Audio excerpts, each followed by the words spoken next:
ನಾವು ನಾಗಪಂಚಮಿ ಎದಕ್ಕೆ ಸೆಲೆಬ್ರೇಟ್ ಮಾಡ್ತೀವಿ ಅದ್ರ ಹಿಂದೆ 3 ರೀಸನ್ ಇದಾವೆ. ರೀಸನ್ 1, ಸನಾತನಿ ಧರ್ಮದ ಪ್ರಕಾರ ಭಗವಾನ್ ವಿಷ್ಣು ಆಸನ ಆಗೋ ಶೇಷನಾಗ ಮತ್ತು ಮಹಾದೇವ್ರ ಕೊಳ್ಳಾಗಿರೋ ವಾಸುಕಿಯವರ ಪೂಜೆ ಮಾಡೋ ದಿನ ಇವತ್ತು. ಹೇಳ್ತಾರೆ ಅವ್ರ ಪೂಜೆ ಮಾಡಿದ್ರೆ ನಮ್ಮ ಒಳಗಿರೋ ಸರ್ಪದೋಷ ನಿವಾರಣೆ ಆಗ್ತೈತಂತ. ರೀಸನ್ 2, ಮುಂಚೆ ಜನ ಅರಣ್ಯ ಕಡೆನ ಮನೆ ಮಾಡ್ಕೊಂಡಿರ್ತಿದ್ರಂತ.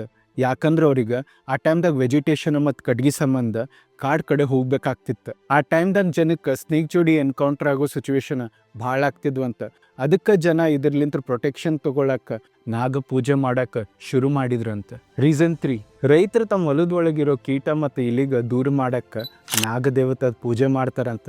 ಇದು ನೋಡ್ರಿ ನಮ್ಮ ಲೈಫ್ ಸೈಕಲಿಗೆ ಒಂದು ಎಕ್ಸಾಂಪಲ್ ಆಗೈತಿ. ಕ್ರಾಪ್ ಹೆಲ್ದಿ ಇದ್ರೆ ಜನ ಹೆಲ್ದಿ ಇರ್ತಾರೆ, ಅದ್ರಲಿಂತ್ರ ಇಡೀ ಜಗತ್ತು ಹೆಲ್ದಿ ಇರ್ತೈತಿ. ನಿಮ್ಮ ಮನ್ಯಾಗ ನಾಗಪಂಚಮಿ ದಿನ ಏನು ಸ್ಪೆಷಲ್ ಮಾಡ್ಯಾರ ಕಮೆಂಟ್ ಸೆಕ್ಷನ್ದಾಗ ಶೇರ್ ಮಾಡಿರಿ ಮತ್ತು ಫಾಲೋ ಮಾಡಿರಿ ಅ ಕ್ಲಾಸಿಕ್ ವೈ.